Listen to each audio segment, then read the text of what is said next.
ಖಂಡಿತವಾಗಿ ಬೇಸರ ಆಗಿದೆ ನಮಗೆ. ನಮಗೆ ಅಂತಲ್ಲ, ಎಲ್ಲ ನಮ್ಮ ಸಂಘಟನೆ ಕಾರ್ಯಕರ್ತರಿಗೆ ಎಲ್ಲರಿಗೂ ಕೂಡ ಬೇಸರ ಆಗಿದೆ. ಯಾಕೆ ಅಂತ ನೀವು ಆ ಹಂತದಲ್ಲಿ ಏನು ಕೊಡುಗೆ? ಈ ನೋಡಿ, ನಾವು ಈಗ 13 ವರ್ಷ ಆಗಿರ್ಬೋದು. 13 ವರ್ಷದ ಮುಂಚೆ ನಾವು ಕಾಂಗ್ರೆಸ್ ಸರ್ಕಾರ ಇರುವಾಗ ನಾವು ಮನವಿ ಕೊಟ್ಟಿದ್ದೆವು. 3 ಸಲ ಕೊಟ್ಟೆವು, ರಿಜೆಕ್ಟ್ ಆಗಿತ್ತು. ಆನಂತರ BJP ಸರ್ಕಾರ ಬಂತು. ಆಗ ನಾವು ಇಲ್ಲಿ ನಮ್ಮ ಮಂಗಳೂರ ಶಾಸಕರಾದ ವೇದವ್ಯಾಸ್ ಕಾಮತ್ ಅವರ ಕಡೆ ನಾವು ಹೋಗಿ ಅವರಿಗೆ ಮನವಿ ಕೊಟ್ಟೆವು ನಾವು. ಆದಮೇಲೆ ಅವರು ಹೇಳಿದರು, ರಾಜ್ಯಾಧ್ಯಕ್ಷರಾದ ನಳಿನ್ ಕುಮಾರ್ ಕಟೀಲ್ ಇದ್ದರು. ಆಗ ಅವರು ರಾಜ್ಯಾಧ್ಯಕ್ಷರಾಗಲಿಲ್ಲ, MP ನಳಿನ್ ಕುಮಾರ್ ಕಟೀಲ್ ಆಗಿದ್ದರು. ಅವರ ಬಳಿಗೆ ಹೋಗಿ ನಾವು ಅವರಿಗೆ ಕೂಡ ಮನವಿ ಕೊಟ್ಟೆವು ನಾವು. ಆನಂತರ ಇಲ್ಲಿ ಭರತ್ ಶೆಟ್ಟಿ ಆಗಲಿ, ಹರೀಶ್ ಪೂಂಜ್ ಆಗಲಿ, ಎಲ್ಲ ಶಾಸಕರಿಗೆ ಹೋಗಿ ನಾವು ಮನವಿ ಕೊಟ್ಟಾದ ಮೇಲೆ ಅವರು ಹೇಳಿದರು, ಖಂಡಿತ ನಾವು ತಕ್ಷಣ ಮಾಡಿಕೊಡ್ತೇವೆ, ನಿಮ್ಮ ಏನು ಬೇಡಿಕೆ ಇದೆ ಅದನ್ನು ನಾವು ಮಾಡಿಕೊಡ್ತೇವೆ ಅಂತ ಭರವಸೆ ಕೊಟ್ಟಿದ್ದರು. ಆನಂತರ ಇನ್ನೊಂದು 2-3 ವರ್ಷ ಹಿಂದೆ ಹೋಯಿತು, ಆಗ್ತಾ ಇರಲಿಲ್ಲ. ಏನು ಆಗ್ತಾಯಿಲ್ಲ ಅಂತ ಮತ್ತೆ ಎಲ್ಲ ಬಿಲ್ಲವ ಸಂಘ 200 ಬಿಲ್ಲವ ಸಂಘದ್ದು ಮನವಿ ಬಂತು. ಆ ಜಾಗಕ್ಕೆ ಒಂದು ನಾರಾಯಣಗುರು ವೃತ್ತ ಆಗಬೇಕಂತೇಳಿ ಎಲ್ಲರೂ ಮನವಿ ಕೊಟ್ಟರು. ನಮ್ಮ ಇಲ್ಲಿಯ ಲೇಡಿಲ್ ಹತ್ರ ಇರುವ ನಮ್ಮ ನಾರಾಯಣಗುರು ವೃತ್ತದ ಅದರ ಪಕ್ಕದಲ್ಲಿಯೇ ಒಂದು ಉರ್ವ ಬಿಲ್ಲವ ಸಂಘ ಇದೆ, ಕದ್ರಿ ಬಿಲ್ಲವ ಸಂಘ ಇದೆ, ಯುವವಾಹಿನಿ ಇದೆ ಅಂತ ದೊಡ್ಡ ದೊಡ್ಡ ಸಂಘಟನೆಗಳಿವೆ ನಮ್ಮದರಲ್ಲಿ. ಯಾರನ್ನು ಕೂಡ ಅವರು ಕರೀಲಿಲ್ಲ. ಅದು ತುಂಬ ಬೇಸರ ಆಗ್ತಾಯಿದೆ ನಮಗೆ. ಯಾಕಂದ್ರೆ ನಮ್ಮ ಕುದ್ರೋಳಿ ಕ್ಷೇತ್ರದ ಅಧ್ಯಕ್ಷರಾದ ಸಾಯಿರಾಮಣ್ಣನ್ನು ಕರಿಬಹುದಿತ್ತು ಅವರಿಗೆ, ಅದು ಕೂಡ ಅವರು ಕರೀಲಿಲ್ಲ.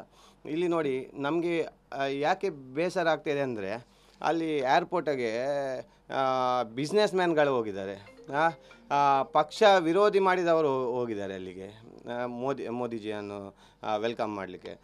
ನಮಗೆ ಸಂಘದವರಾಗಲಿ ಪಕ್ಷದವರು ಹೋಗ್ತಾಯಿದ್ರೆ ನಮ್ಗೆ ಏನು ಬೇಜಾರಾಗ್ತಾ ಇರಲಿಲ್ಲ.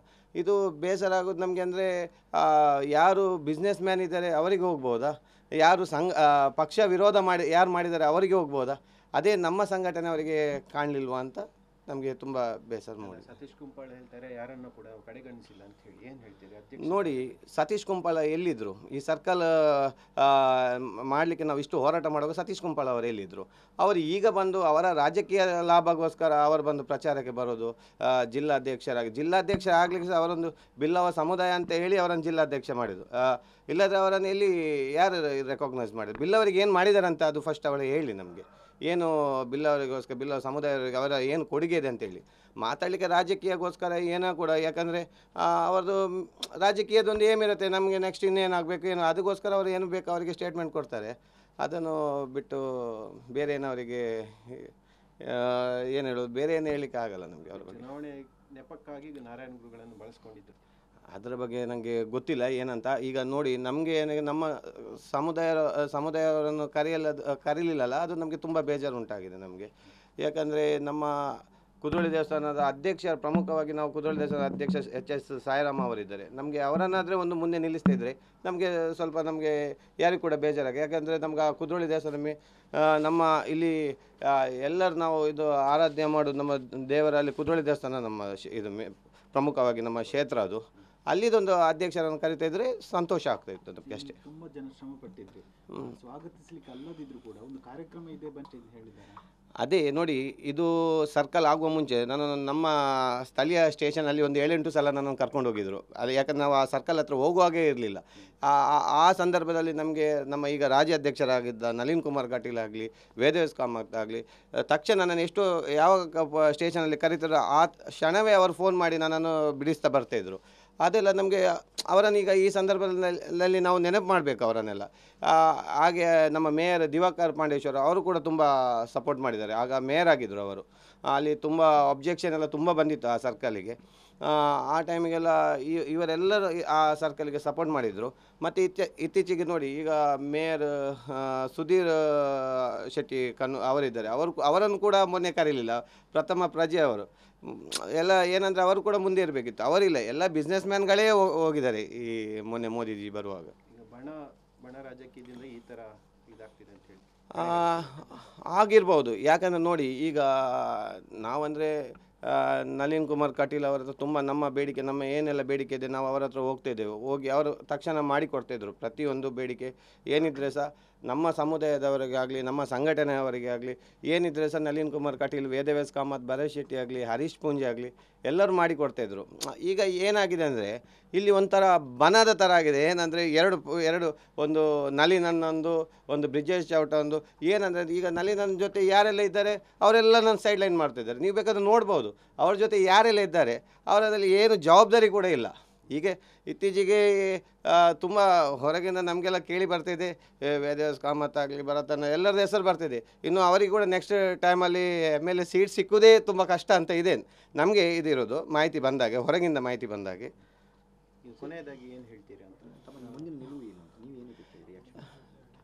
ಅಲ್ಲ, ನಮ್ಮ ನಿಲುವು ಏನಿಲ್ಲ ನಮಗೆ. ಅಂದರೆ ನಮ್ಮ ಏನು ನಮಗೆ ಬೇಸರ ಉಂಟಾಗಿದೆ ಅದನ್ನು ನಾವು ಒಂದು ಸಾರ್ವಜನಿಕರಿಗೆ ಗೊತ್ತಾಗಬೇಕಲ್ಲ, ಅದು ಮಾತ್ರ, ಮತ್ತೇನಿಲ್ಲ. ಕಳೆದ ಬಾರಿ ಕ್ಯಾಂಪೇನ್ಗೆಲ್ಲ ಹೋಗಿದ್ದೀರಿ? ಕಳೆದ ಬಾರಿ ನಾನು ಹರೀಶ್ ಪೂಂಜೆಗೆ ಓಪನ್ ಆಗಿ ನಾನು ಯಾವುದೇ ಸಮುದಾಯದ ಇದು ನೋಡದೆ, ಯಾಕಂದರೆ ನಮಗೆ ಇದು ಖಾಲಿ ಈ ಕ್ಷೇತ್ರಕ್ಕೆ ಒಂದು ಸರ್ಕಲ್, ನಾರಾಯಣಗುರು ಸರ್ಕಲ್ಗೆ ಅವರೊಂದು ಹರೀಶ್ ಪೂಂಜೆ ಅವರು ಸಪೋರ್ಟ್ ಮಾಡಿದರು. ಆದಮೇಲೆ ನಾವು ಉರುವ ಬಿಲವ ಸಂಘ ಅಂತ ಅಲ್ಲಿ ಒಂದು ನಾವು ಮಂದಿರ ಮಾಡಿದೆವು. ಅದೇ ಕೂಡ ವೇದವ್ಯಾಸ್ ಕಾಮತೆ ಕಾರಣ ಅದು ಮಂದಿರ ಆಗಲಿಕ್ಕೆ. ನಮ್ಮ ಉರುವ ಬಿಲವ ಸಂಘ ಉರುವ ಗ್ರೌಂಡ್ ಹತ್ರ ಒಂದು ಮಂದಿರವೇ ನಿರ್ಮಾಣವಾಯಿತು.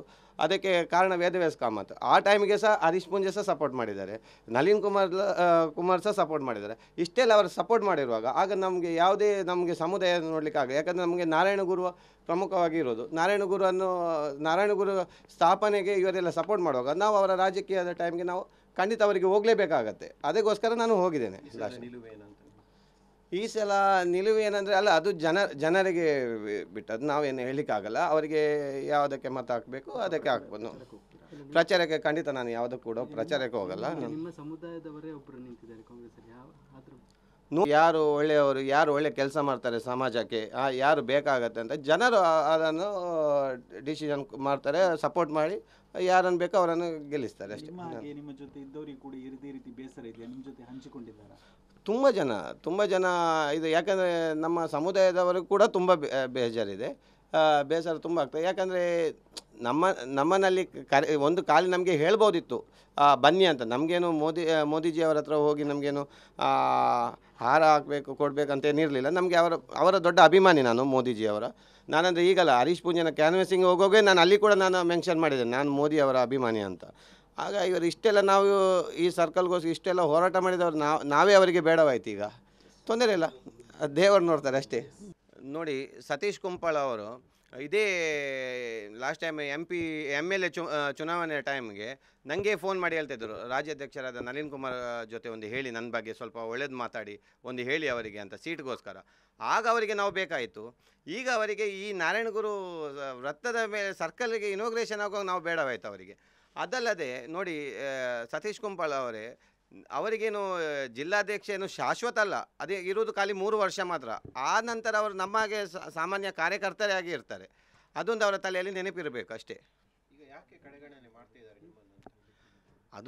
ಅದು ಏನಂತ ಗೊತ್ತಿಲ್ಲ. ನೋಡಿ, ನಾವೇನು ರಾಜಕೀಯ ಆಸೆ ಇಟ್ಟು ಬಂದವರಲ್ಲ, ರಾಜಕೀಯ ಆಸೆ ಕೂಡ ನಮಗೆ ಇಲ್ಲ. ನಮ್ಮದು ಏನಿದೆ ಸಮಾಜಮುಖಿ ಕೆಲಸವೇ. ನಾವು ಯಾವಾಗ ಕೂಡ ನಮ್ಮ ಇಲ್ಲಿ ತನಕ ನಾವು 10 ಕೋಟಿ ತನಕ 10 ವರ್ಷದಲ್ಲಿ 10 ಕೋಟಿ ತನಕ ನಾವು ಬಡವರಿಗೆ, ಎಲ್ಲ ಜಾತಿ ಧರ್ಮದವರಿಗೆ ನಾವು ಚಾರಿಟಿ ಮಾಡಿದ್ದೇವೆ. ಅದಲ್ಲದೆ ಕೋವಿಡ್ ಟೈಮ್ ನಾವು ಒಂದು ಹೊಸ ಆ್ಯಂಬುಲೆನ್ಸ್ ಕೂಡ 24 ಲಕ್ಷದ ಆ್ಯಂಬುಲೆನ್ಸ್ ಕೂಡ ಹಾಕಿದ್ದೇವೆ, ಫ್ರೀ ಸರ್ವಿಸ್. ಅದರಲ್ಲಿ ಯಾರು ಕೂಡ 25 ಕಿಲೋಮೀಟರ್ ಯಾರಿಗೆ ಕೂಡ 1 ರೂಪಾಯಿ ನಾವು ಕೊಡಲಿಕ್ಕಿಲ್ಲ. ನಮ್ಮದು ಈಗ ಇದೇ 24ಕ್ಕೆ ಒಂದು ದೇವಾಡಿಗ ಫ್ಯಾಮಿಲಿ ಅವರಿಗೆ ಒಂದು ಮನೆ ನಿರ್ಮಾಣ ಮಾಡಿ ಕೊಟ್ಟಿದ್ದೇವೆ. ಇದೇ 24ಕ್ಕೆ ಮನೆ ಒಕ್ಕಲಿದೆ. ಒಟ್ಟಿಗೆ 9 ಮನೆ ಕಟ್ಟಿಕೊಟ್ಟೆವು ನಾವು. ನಮ್ದಂದರೆ ಏನಿದೆ ಸಹ ಇನ್ನು ರಾಜಕೀಯದು ನಮಗೆ ಅದರದ ಆಸೆ ಇಲ್ಲ, ಬರೋದಿಲ್ಲ ರಾಜಕೀಯಕ್ಕೆ. ನಮ್ದು ಏನಿದೆ ಸಮಾಜಮುಖಿ ಕೆಲಸಕ್ಕೆ ನಾವು ಪ್ರಮುಖವಾಗಿ ಬೆಲೆ ಕೊಡೋದು ಅಷ್ಟೇ. ಈ ಬನರಾಜ್ಯ ವರ್ಕೌಟ್ ಆಗುತ್ತಾ ಇಲ್ವಾ ಅಂತ ಗೊತ್ತಿಲ್ಲ. ಆದರೆ ಎಲ್ಲರಿಗೆ ತುಂಬ ಬೇಸರ ಉಂಟಾಗಿದೆ. ಯಾಕಂದರೆ ನಾವೆಲ್ಲ ಮೋದಿಯ ಅಭಿಮಾನಿಗಳು. ಆದರೆ ಇಲ್ಲಿ ಈ ಥರ ಯಾಕೆ ಆಗತ್ತಂತ ಗೊತ್ತಾಗ್ತಿಲ್ಲ. ಯಾಕೆ ಈ ಥರ ರಾಜಕೀಯ ಮಾಡ್ತಾಯಿದ್ದಾರೆ, ಇವರೊಳಗೆ ಎರಡೆರಡು ಟೀಮ್ ಯಾಕೆ ಮಾಡ್ಕೊಂಡು ಹೋಗ್ತಾಯಿದ್ದಾರೆ ಅದು ಗೊತ್ತಾಗ್ತಿಲ್ಲ. ಆದರೆ ನೋಡುವಾಗ ಸಮಾಜಕ್ಕೆ ಎಲ್ಲರಿಗೂ ಗೊತ್ತಾಗ್ತಿದೆ ಇಲ್ಲಿ ಏನೋ ಷಡ್ಯಂತ್ರ ಆಗ್ತಾಯಿದೆ ಅಂತ ಗೊತ್ತಾಗ್ತಾಯಿದೆ. ಯಾಕಂದರೆ ಇಲ್ಲಿ ಒಂದು MLA ಇನ್ನೊಬ್ಬರನ್ನು ಬಿಲ್ಡಪ್ ಮಾಡ್ಕೊಂಡು ಬರ್ತಾಯಿದ್ದಾರೆ. ಆ ಥರ ಎಲ್ಲ ಆಗ್ತಾಯಿದೆ, ತುಂಬ ಕೆಲಸ ಆಗ್ತದೆ. ಆ ಥರ ಆಗಬಾರ್ದು, ಎಲ್ಲರೂ ಒಗ್ಗಟ್ಟಾಗಿರ್ಬೇಕು. ಯಾಕಂದರೆ ಕಾರ್ಯಕರ್ತರು ಖಾಲಿ ದುಡಿಯೋಕ್ಕೆ ಮಾತ್ರ ಅಲ್ಲ ಇರೋದು, ಎಲ್ಲರೂ ಅವರವರ ಇದಿರುತ್ತೆ. ಯಾಕಂದರೆ ಖಾಲಿ ಫ್ಲೆಕ್ಸ್ ಬಂಟಿಂಗ್ಸ್ ಎಲ್ಲ ಹಾಕ್ಕೊಂಡಿರ್ಲಿಕ್ಕಲ್ಲ, ಅವರನ್ನು ಸಹ ಎಲ್ಲರೂ ರೆಕಗ್ನೈಸ್ ಮಾಡಬೇಕು ಮಾತ್ರ.